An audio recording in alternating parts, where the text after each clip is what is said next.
They said that nobody will watch our $8,000 low-budget action flick which we shot with no-name talent, just local crew and friends trying to tell a story. But then somehow we did get attention and Netflix came knocking. Proof that passion, grit and determination outshines big budgets any day. You want to know how we did it? Let's break it down. It started with one thing: frustration. I had made one film, everyone said, "Oh my God, we love your work, we love to work with you, write a script." And I kept writing until one day I realized I needed to do things the way I did this on the first film and just make it better. First film we made for like $5,000 and this time we made this one for $8,000. See, one of the things that we did that was smart in the first film and continue to repeat it until this day is that we don't just write scripts and then hope to make it. We write script based on what we have. First thing we do is we get the concept, then we make a strong list of all the resources that we have. And then we see what story we can tell with the concept and the resources, and before you know it, we were on set shooting our movie. Most of us filmmakers get hung up on, "I don't have the equipment." Well, you know, as I know, that in today's market, that's no longer an excuse. Why do I say this? When we were making our movie, everyone said Panasonic GH4 is not a Netflix approved camera. So if I had listened to what they had to say, I wouldn't have made my movie. But guess what? What I had was a Panasonic GH4, which my wife and I worked so hard to save up. So we shot our movie Expo with Panasonic GH4 and working on $500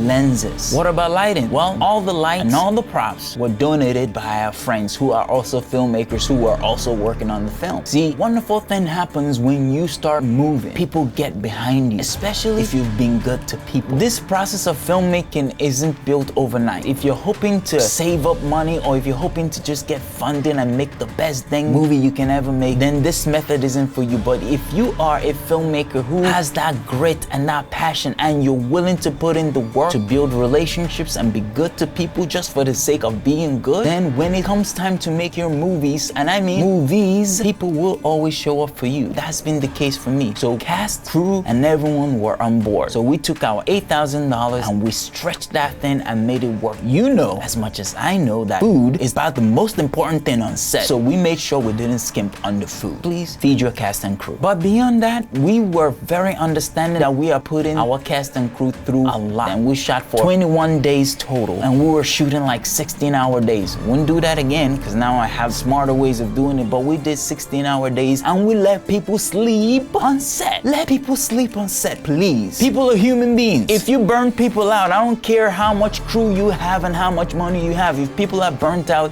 their creativity goes out the window and you ain't got no film. So let people sleep if they need to. Just make sure that you set the ground rules so that everyone is respectful of your authority and what you're trying to do on set. But beyond that, we'll let people sleep. And what that resulted in is that people just showed up every single day, happy, eager, gave their all. When we were done, my indication to know that we made a better movie than the first one was that people will take notice. And by people, I mean distributors. Distributors immediately took notice once I started sending out the trailer. And we signed our deal. Before you know it, the rest was history. We were on Netflix for 6 months off of a movie that I made for $8,000. No name talent, local crew, just trying to tell a good story. Was it perfect? Absolutely not. People ripped me apart online. They told me I had made the worst movie they've ever seen. But you know what that did? That just opened doors for me to continue to grow. So do not be afraid of taking the shot because of what you don't have or what you think people will say. They are going to say it anyways. Even if you're amazing and you made the perfect film, people will still have something to say. So don't let that stop you. Just follow the steps I've said in this video, get to work and make your freaking movie. Because you know what happens if you don't make your freaking movie? You are denying us, the world, of the creativity that God gave you. So let loose, get to work, and make that freaking movie, man. Was this video helpful to you? Hit that subscribe button. My name is Joseph Mba. I also go by Boy Joe. Peace out.